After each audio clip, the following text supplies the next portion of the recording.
Taqdirіміздің мақсаты жеке қорғаныс құралдарына жататын құралдардың негізгі тобын анықтау, газ тұндырғықты алып жүру және пайдалану тәртібін көрсету.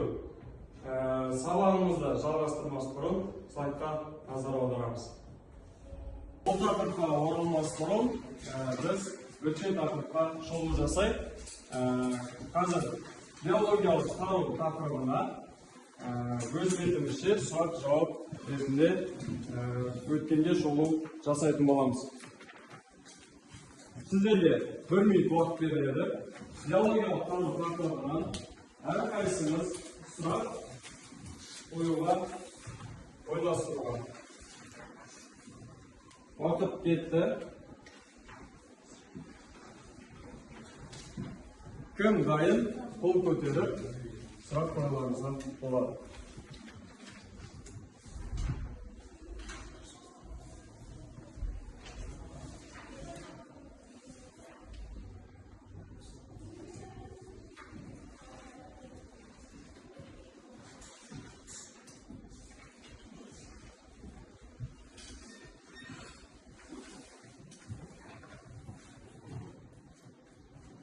Кім дайын?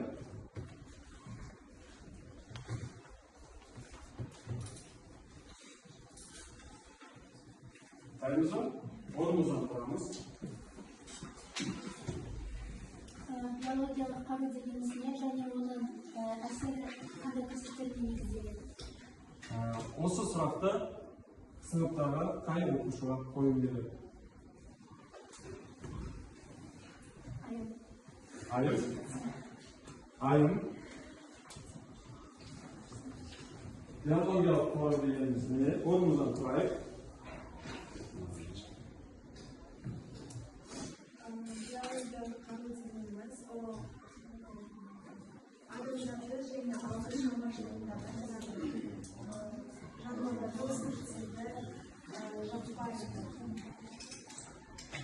жаппай қырып жою. Жақсы. Отырамыз. Тағы кім дайын? Нұрсая.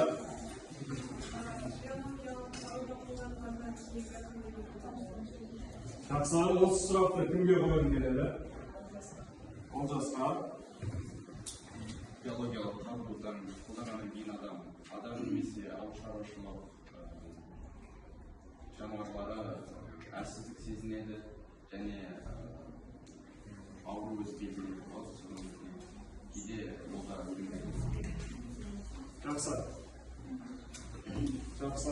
Тағы дайын оқушылар бар ма? Тұрамыз. Биологиялық қаруға қандай құралдар жатады? Кімге қойғым келеді? Мұрдосқа? Мұрдос. Биологиялық қаруға қандай? мысалы жануарларды жою үшін оларды сібір арасымен мақау Адамдарға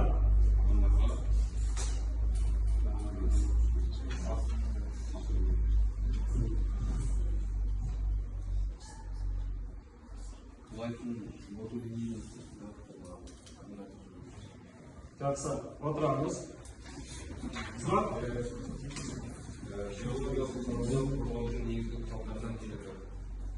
Биологиялық қаруды қолданудың негізгі. Жақсы. Сұрақ жауапты әрі қарай жалғастырайық. Тағы кім сұрақ қойғысы келеді? Орнымыздан тұрамыз. Биологиялық қарудан қорғану негізгі құралдарының не жатады? Жақсы сұрақ. Биологиялық қаруды қолданудың негізгі құралдарына не жатады? Сұрақ кімге қойғым келеді? Айзада. Вакциналық антибиотиктар,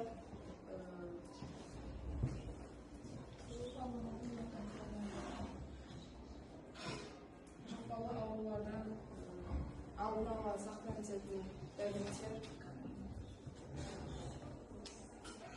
Яғни дәрі-дәрмектер, вакциналар, химиялық дәрмектер қолданылады екен. Жақсы, отырамыз. Осымен биологиялық қару не мақсатта қолданылатынын және оған қандай құралын біз білдік. Келесі жаңа тақырыпқа оралсақ. Жаңа тақырыбымыз 165-ші тыныс алу мүшелерін қорғау құралдары.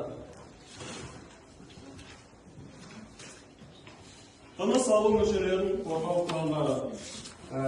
Қазір сіздерге слайдпен түсіндіріп өтемін. Бүгінгі күнді жазыңыздар. Тақырыпты жазыңыздар. Тыныс алу мүшелерін қорғау құралдары.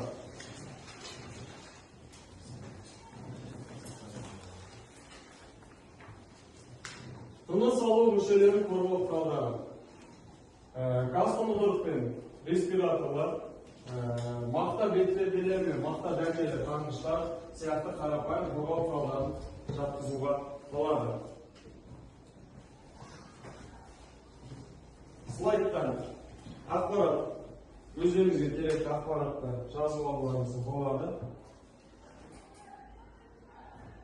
Тыныс алу мүшелерін қорғау құралдарына қазіргі таңда жалпы әскери газ тұндырғыш пайдаланылады. Бұл бізде соғыс кезінде де және бейбіт уақыт кезінде де әскеріміздің жалпы құралдарының бір бөлшегі болып табылады. Жалпы әскери газ тұндырғыш, жалпы әскери сүзгілі газ тұндырғыштар тыныс алу мүшелерін бет пен көзді улағыш заттардан, радиоактивті шаңнан, бактериялық ауыр кірнеден қорғауға арналған. Газ тұндырғыштардың қорғау әрекетінің қағидаты тыныс алу мүшелерін қорғау, қоршаған ортадан оқшаулауға және сүзгілі сіңіруші құтыдан тыныс алатын ауаны улы ауа кірнелер мен будан тазалауға негізделген.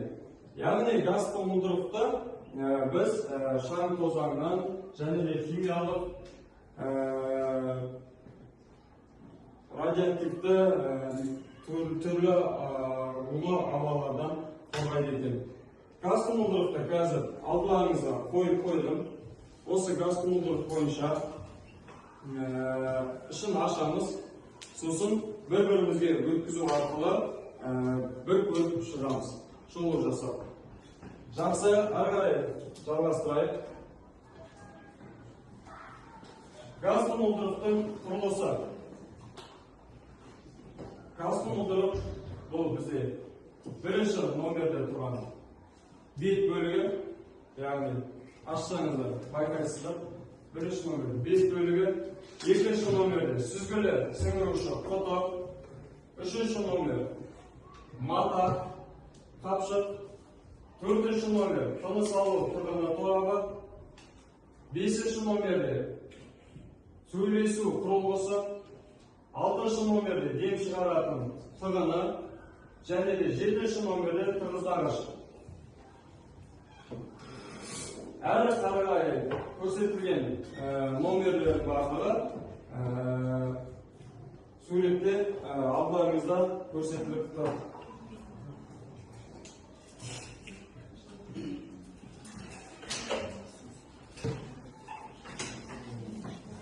Жақсы. Газ тұндырғышты кию ережелері.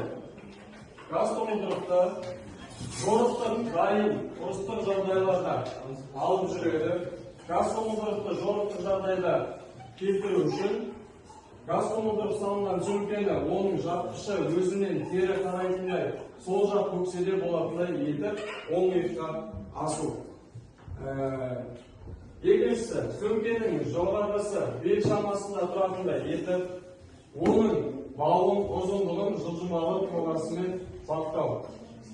Жүру кезінде қолға кедергі келтірмеу үшін газ тұндырғышты артқа жылжыту қажет.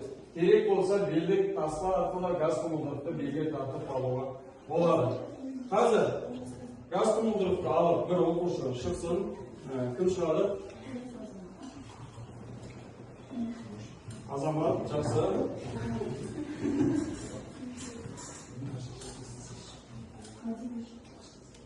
Газ тұмылдықты саламыз. Ауызын жабамыз.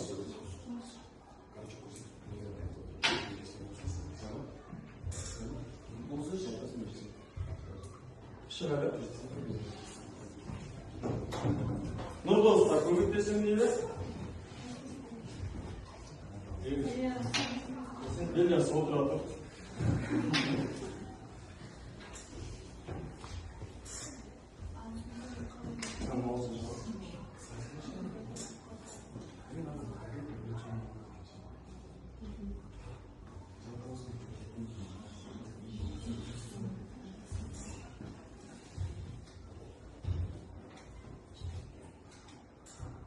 Жақсы. Бағын ұстапты.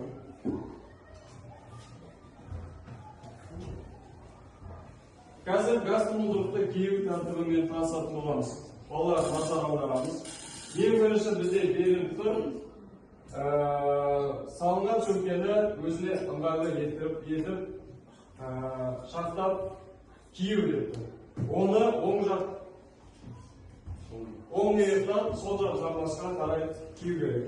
Қазір балалар дұрыс киіп тұр. Жақсы. Әрі әрекет.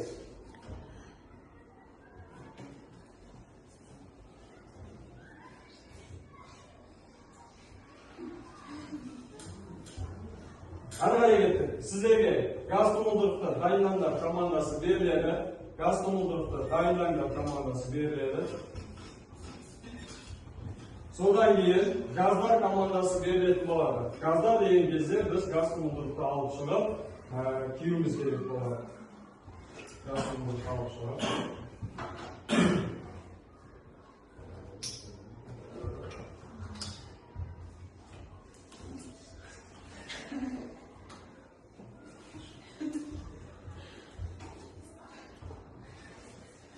Қандай жүйелік қаған болмайды. Ол кезде сіздер дұрыс қорғамайтын болады газ тұмылдырықты. Сондықтан дұрыс киюге тырысамыз болады. Жақсы. Жақсы. Көрдіңіздер ғой, таза ауа үшін соғыс уақытында осындай газ тұмылдырықты пайдаланатын боламыз. Бұл жерде әйнегі және де сүзгіші және де мына жерде сөйлесетін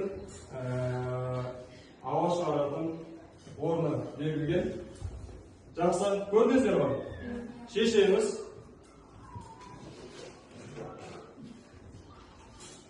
Шеш деген кезде шешеміз. Содан кейін газ тұмылдырықты жинау тәртібін осы жерде көрсетіп кетейік. Міне газ тұмылдырықты аламыз. Яғни бірінші әйнегін жабатындай қылып бір бүктейміз. Бір көзін. Сосын мынада екінші жаққа қарай бүктейміз. Екінші әйнегін жабатындай қылып. Міне дұрыс жинаулы әдісі осылай. Қазір әрқайсыларыңыз шығып танысасыздар, көресіздер. Аузын жауып қоямыз. Жақсы, орныңызға жайғасаңыз. Яғни, бұл газ тұмылдырықты пайдаланатын кезде бірінші газ тұмылдырықты дайындап пәрмені берілетін болады. Газ тұмылдырықты дайын қалыпта ұстаймыз. Және де екіншісі газдар пәрмені берілетін болады. Газдар пәрменінде газ тұмылдырықты алып шығып киетін боламыз. Және де газ тұмылдырықты шеш пәрмені берілгенде газ тұмылдырықты қайтадан шешіп жинайтын боламыз. Жақсы? Түсінікті. Әрі қарай.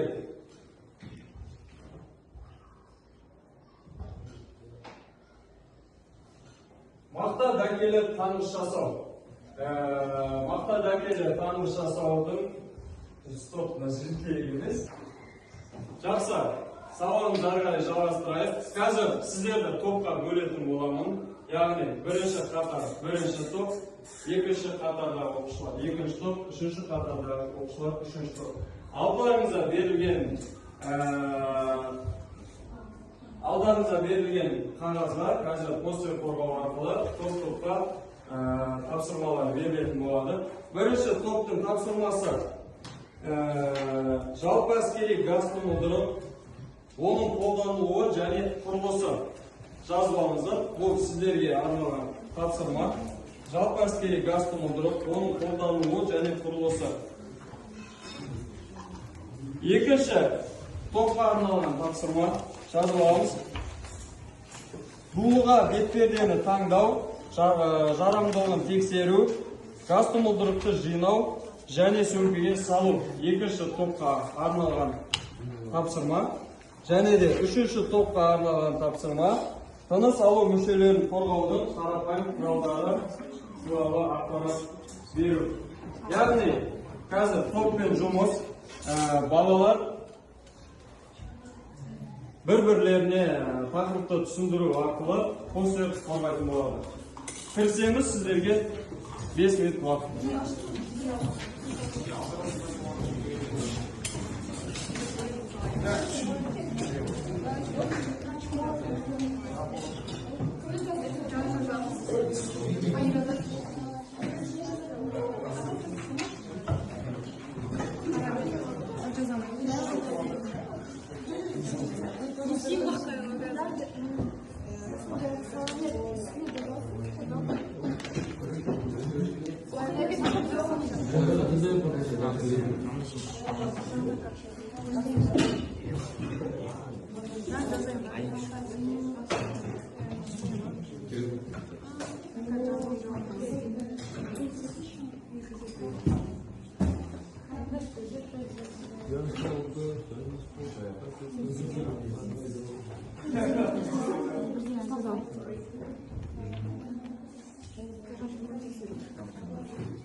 Кітаптарда бөлек электронды қосымшалар арқылы, ғаламторды пайдалану арқылы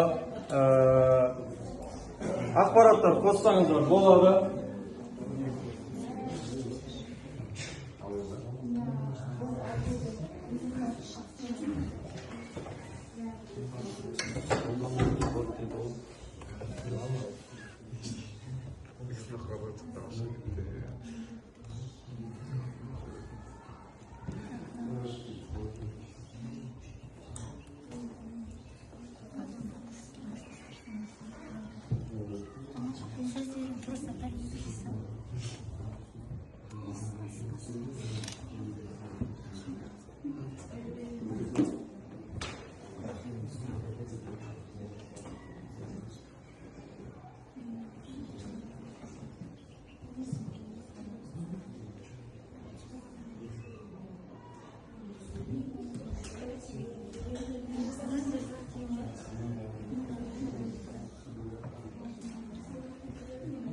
Жаңағы кастомда жинау және сөмкеге салынған ештеңе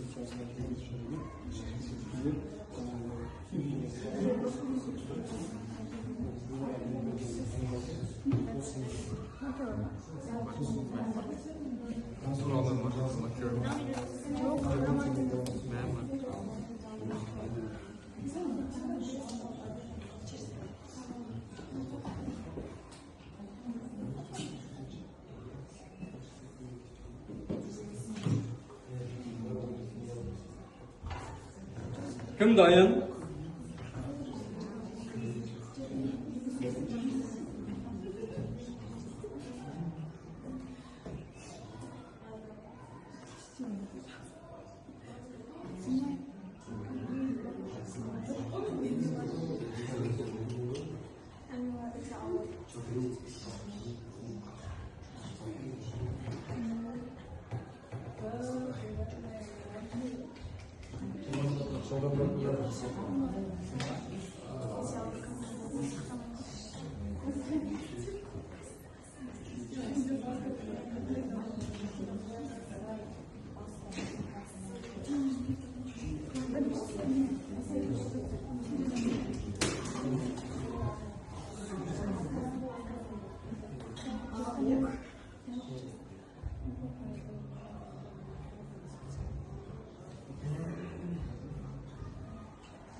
Кім дайын жылдамдатамыз балалар? Қай топ дайын?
Жылдамдатамыз.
Dayımız var.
Kannst du?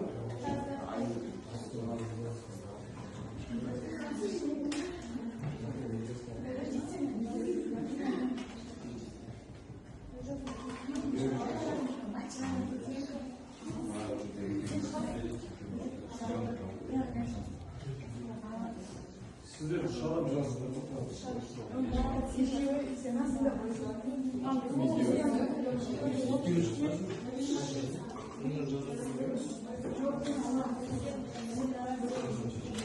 Dayımız var. Cansa. Oturatımda da iki işte oturatımız. İki işte oturatımız.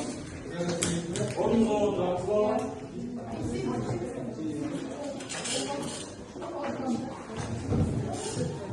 Onun da oturatımız var. Dayısı da var.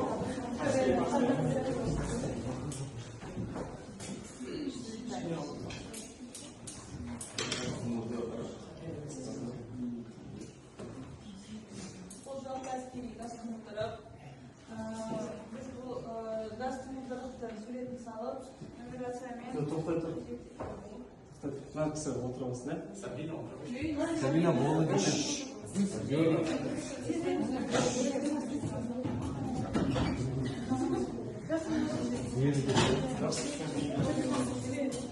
Жақсы, балалар, алдыларыңызда бірінші топ жалпы әскери газ жұмылдырып, оның қолданылуы және құрылысы туралы сіздерге ақпаратпен бөлісетін болады. Екі құлағымыз, назарымыз бірінші топтың оқушыларына берсек. Жалпы әскери газ жұмылдырып, бұл әскери қызметшілерді уландырғыш заттардан радиоактивті шаңнан, биологиялық қарулардан және түтіннен қорғауға арналған жеке қорғаныс құралы. Ол азаматтық қорғаныс жүйесінде және төтенше жағдайларда да қолданылады. Оның жалпы қолданылуы химиялық шабуыл кезінде улы және радиоактивті заттармен ластанған жерде өрт кезінде түтіннен қорғану үшін және биологиялық қару қауіп төнгенде қолданылады. Жақсы. Жалпы әскери газ жұмылдырықты біз нумерациямен қай жерде орналасқан жаздық. Біріншісі бұл бет бөлігі, екінші тыныс алу тығыны торабы, үшіншісі сүзгілі сіңіруші құты, төртіншісі мата қапшық сөйлесу құрылғысы, бесіншісі сосын дем шығару торабы, алты. Жақсы. Бірінші топқа сұрақтарыңыз бар ма?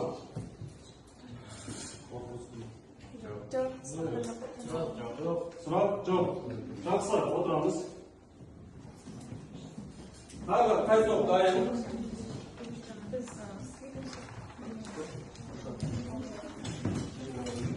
Екінші топтың болары. Ортаға шығамыз.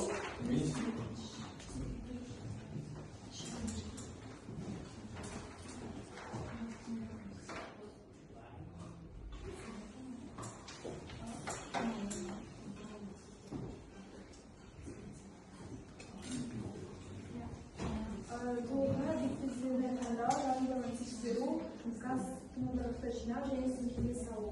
Оның әсер етуші заттар тізбе бактериялар, вирустар, санау құлақтар. Таралу құралдары: зымыран, авиациялық бомбалар, аэрозольдік шашылтқыштар. Белгілері: жарылыс дауысы жоқ, бөгде иіс, оқ, дәріде тән емес заттар болады. Зақымдайтын аурулар: сары, сібір, тұмау, оба, тысқақ, шешек, менингит, ішсіздегі. Қорғау тәсілдері: қорғаныс киімдері, бетперде мен сүзгі, медициналық тексеріс және арнайы зертханалық бақылаулар жүргізіледі. Осы жаңағы тақырып бойынша сол бетпердені таңдау, оны жинау мен сөмкеге салу. Ол біз ең басында жорық кезінде біз сөмкені оң жаққа іліп, бөгет жасамау үшін артқа қарай жинаймыз. Және дайындық кезінде біз оны дайындап, түймелерді ағытып, алдымызға қоямыз. Сосын ұрыстық кезінде газдар деген командасы беріледі. Сол кезде біз осы газ жұмылдырықты аламыз және соны киеміз. Өзі сол газ жұмылдырып киген кезде ода ешқандай жыртық және көзілдірігі, әйнегі бәрі дұрыс болуын бақылау керек. Егер газ жұмылдырықта бір кішкентай жыртылған жарықтар көрінсе, оны қол арқылы бетке қарай басып, ол ішіне ауа кірмеуге соны бақылау отыру керек. Ал егер оның әйнегі сынып, жарылып, немесе осы газ жұмылдырықта жарығы жыртылған үлкен болса, оны шұғыл түрде шешіп, осы сүзгіні алып, көзді жұмып, өйткені көз арқылы тағы да басқа улағыш заттар кіруі мүмкін. Сол себепті осы сүзгі арқылы демалу керек. Өйткені олсыз адам уланып немесе өзіне жарақат ала алады. Сонымен сол ертіскеннен кейін біз оны арнайы түрде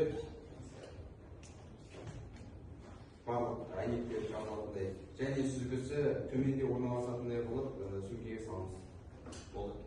Жақсы. Екінші топқа сұрақтарымыз бар ма, балалар? Сұрақ жоқ. Жақсы. Отырамыз орнымызға. Келесі бізде үшінші топ. кошушулары чыкса.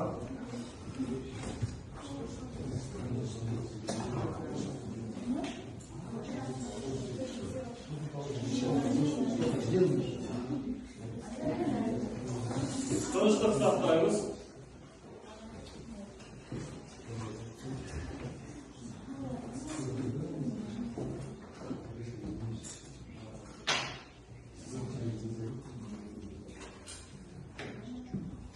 Жақсы, бізде үшінші топ оқушылары тыныс алу мүшелерін қорғайтын қарапайым құралдармен таныстыратын болады. Оларға не жатады және де үй жағдайында қалай жасайтынымыз туралы ақпарат беріп өтсеңіздер.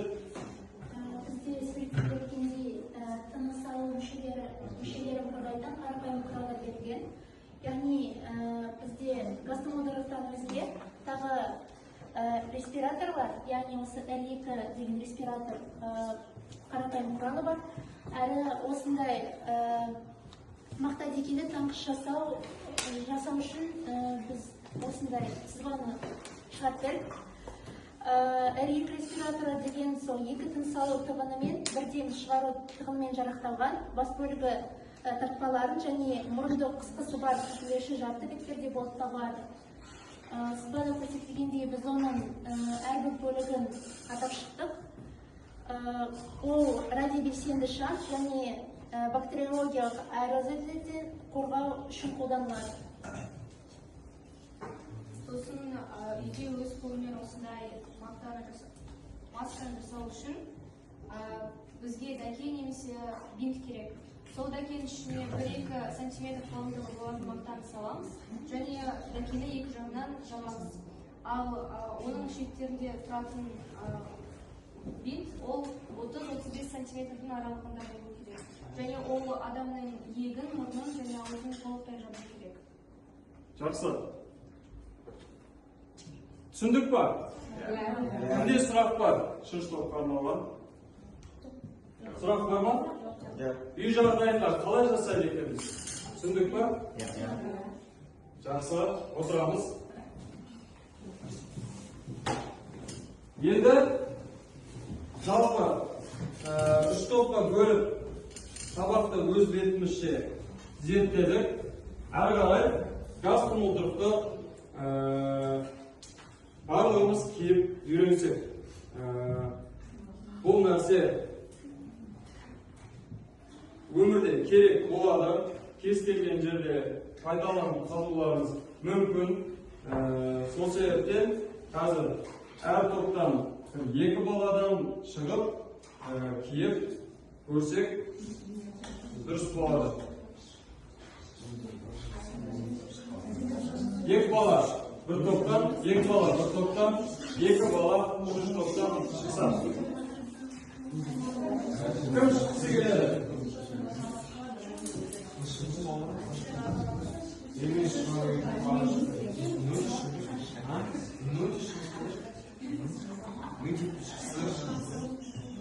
Дұрыс қысақтаңыз.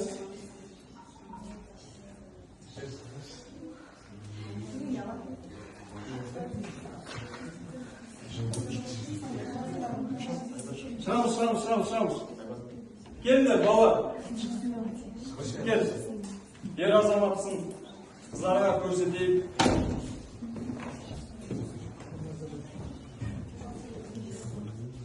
Оң жақ иыққа, сол жақ қамысқа.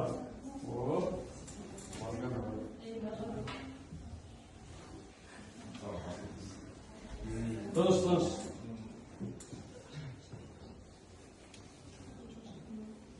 Жақсы. Қазір газ жұмылдырықта дайындап пәрмен беріледі. Газ жұмылдырық дайындаймыз. Газ жұмылдырықта киетін кезде газдар деген пәрмен берілетін болады. Газдар деген кезде газ жұмылдырыққа алып шығып басымызға келетін боламыз және газ жұмылдырықта шеш пәрмен берген кезде шешетін боламыз. Газ жұмылдырықта дайындап газдар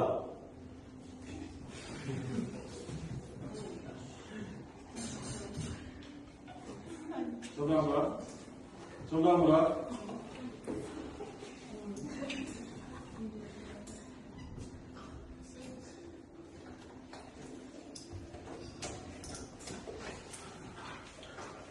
дұрыстап келіңіз.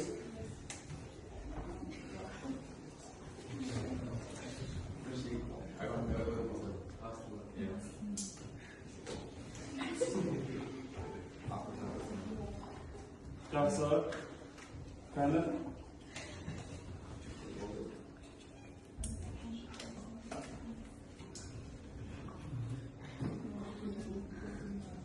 Жақсы. Газ толтырып шеш.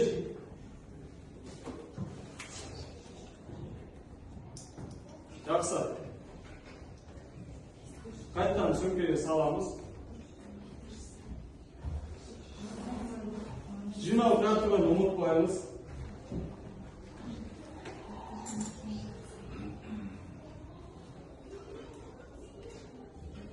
Жақсы.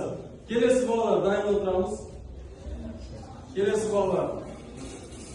Bir баладан шығамыз. Әр топтан. Орнымызға жайғасамыз. Келдер, балалар, қорықпаңдар.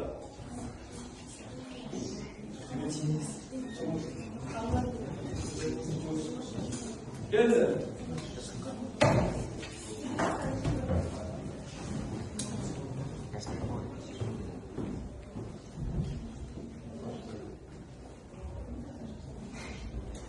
Жақсы, оң иықтан сол жақ жамбасқа. Газ толтырыпты дайындаймыз. Газдар.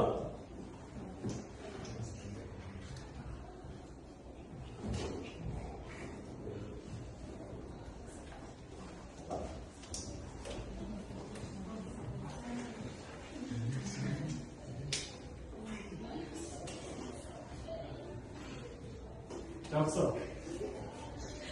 Газ толтырыпты шеш.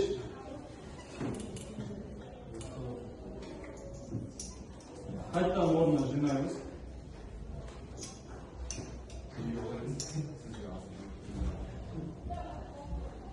Жинау тәртібін ұмытпаймыз.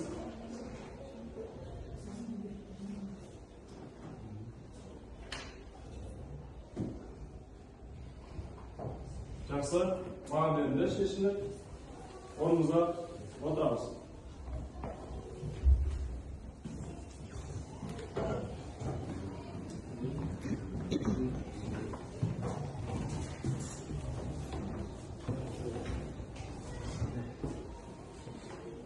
Жақсы, балалар, барлығы түсінікті болса, қазір рефлексия, сабақтың соңы қорытынды жасайық. Бүгінгі сабағымызда қорытындыласақ, мен не білдім, нені түсіндім, және нені түсінген жоқпын деген сұрақтар қойсақ. Жақсы. Сұрақ, Камила, саған мен бүгін нені түсіндім деген сұраққа жауап берсеңіз. Сұрағыңыз? Бүгін біз сабақта көзқарасты қалай киіп шешу керек болмағысы. Жақсы. Газ толтырыпты киіп шешуді үйрендіңдер, иә? Содан кейін Оның пайдасын, оны қалай жинау керектігін, командаларын, пәрмендерін түсіндіңдер. Жақсы, отырамыз. Келесі сұрақ. Ильясқа. Ильяс, орнымыздан тұрамыз.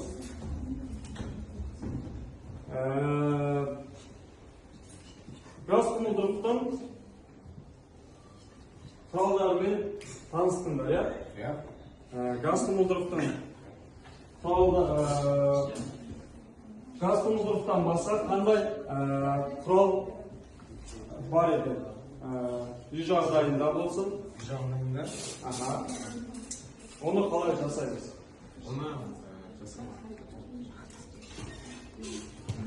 оны жасау үшін бізге мақта керек.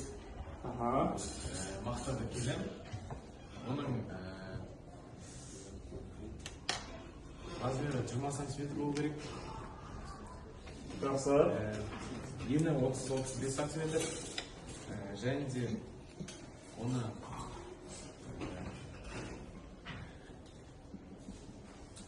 сосын оны баспай керек. Оны арнайы жіппен тігу міндетті ма? Мақта дәкелі масканы жасау үшін тігу керек, е? Жақсы, отырамыз. Яғни бүгін сіздер газ тұмылдырықтың бөліктерімен таныстыңыздар, яғни құрылымымен таныстыңыздар. Және де газ тұмылдырықтан басқа қандай құрал жабдықтар бар екенін білдіңіздер. Және де газ тұмылдырықты киіп шешу әдістерімен таныстыңыздар. Жақсы, егер тапсырма кітап артындағы сұрақтарға жауап беру. Сабақ аяқталды. Сау болыңыздар.